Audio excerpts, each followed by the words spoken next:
What if Clementine left Richmond with Gabe?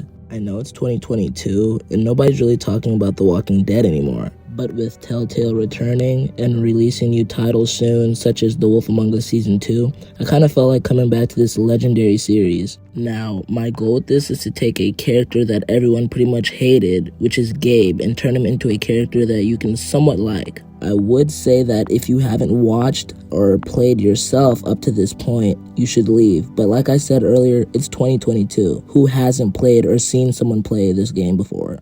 Anyways, we start at the end of Season 3 after the events of Episode 5 have taken place. In one of the endings, David was shot by Gabe in order to prevent him from turning after their truck crashed. For some continuity, I'm going to provide a little background. After killing his father, Gabe reflects on how he's acted, how he's treated people, and most of all, how helpless he's always been. An example of this would be in Episode 1, if you choose to go back with your family instead of staying with Clementine, Gabe screws up during Kate's surgery. Gabe gets frustrated because he feels powerless, and that's not what he wants. He wants to be a guy that people can rely on, much like his Uncle Javi. Now, like in canon, everyone is saying their goodbyes to Clementine because she's leaving Richmond to find AJ. Clem and Gabe hug like normal, but while Clem says goodbye to Kate and Javi, Gabe starts thinking. He's been saying he needs to be a man, but instead of trying to speak it into existence, he should just do it, help others, take care of the people that he cares about. Now, trying to leave with his dad was a pretty dumb idea. It was rash and not thought out, but he's sure about this. He interrupts Clem and Javi to tell them that he's going with her to find AJ. Now, Clem's shocked to hear this. Also, Javi and Kate are wary of his idea. He can't be serious about this, right? Gabe tells them that his dad's last words before turning were for them to take care of each other.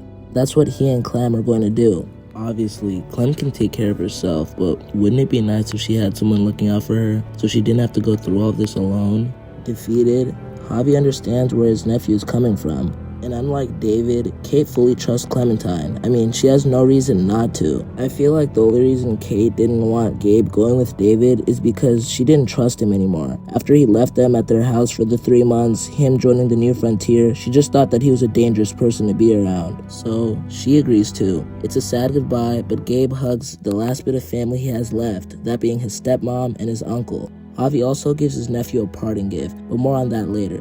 Anyways, Clem and Gabe leave Richmond while Kate and Javi stay to rebuild Richmond. This would mark the end of Season 3.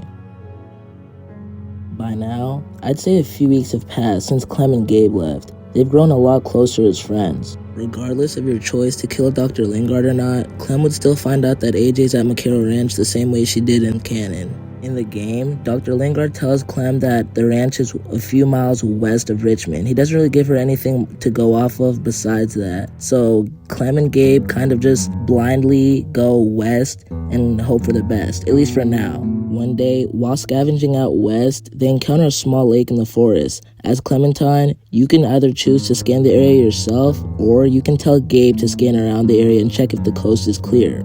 No matter what you choose, Clem would tell Gabe to keep his guard up. As she'd take out her knife and he'd follow, they'd continue walking through the forest because it's much safer than walking out in the open. I also want to add that Clem has bad memories about the forest here. She'd be visibly upset walking through the woods looking at these trees. After seeing her face, Gabe would ask her what's wrong, and this is where Season 2 choices would pop back up. She'd tell Gabe about Krista and how they got separated, but the dialogue would vary here depending on what you chose. If you distracted the strangers, she'd tell Gabe that she tried to help her, but if you snuck away, she tells Gabe that she didn't even try to help her get away. He'd reassure her, saying he won't leave her side, but this is Season 3 Clementine, and she was kind of emotional, I guess. So she'd snap back and tell him that he doesn't know that for sure.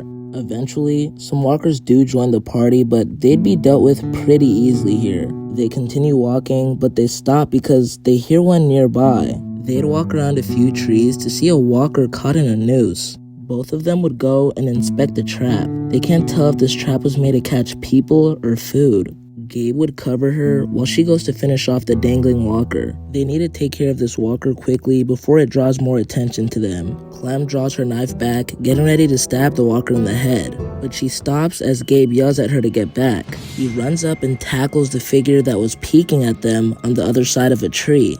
Due to Gabe not being much of a fighter, he'd quickly start getting beat up on the ground. But Clem is having none of this. She turns around to help. Again, what Clem will do here will vary depending on your choices. If you chose to kill Dr. Lingard, she'd be a bit more ruthless here, stabbing the stranger in the arm, causing them to fall over and grunt in pain. This would allow Gabe to get back up on his feet and take out his gun. On the other hand, if you spared Dr. Lingard, she wouldn't be as vicious here. She'd still stop the fighting, but in a more tame manner. She pulls out her gun and places the barrel against the back of the stranger's head, ordering them to stay still. The aftermath of the fight would be pretty similar with both variations, but there would be some small differences. You'll see what I mean. Let me explain. If your Clem stabbed the stranger, both Gabe and Clem would have their guns pointed at the wounded survivor. She'd ask the stranger who they are, and the stranger would roll over on the ground, refusing to answer her questions. He'd be hostile at first, but eventually, he cracks. He introduces himself and says his name is Kenny.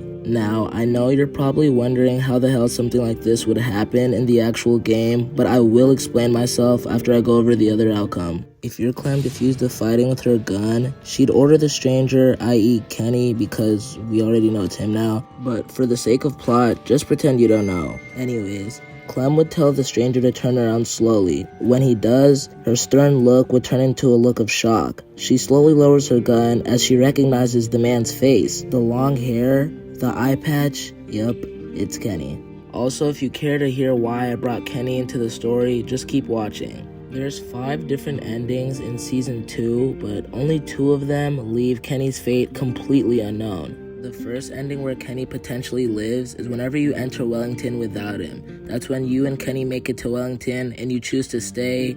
Kenny gives up his hat, tells you to give it to AJ, that bittersweet ending. The second ending where he could potentially live is whenever you abandon him at the rest stop after he kills Jane, aka the alone ending. Sadly, the other endings result in his death. If you leave Wellington with Kenny, he dies in that garbage-ass car crash, and the only other option is to shoot him. This is a good place to conclude part 1. I guess you could say this was some sort of prologue to the final season, but I felt like I needed to do this so we have a good foundation for the rest of the series. Please leave suggestions and ideas in the comment section below, and like the video if you guys enjoyed it. Anyways, thank you guys so much for watching, and have a great day.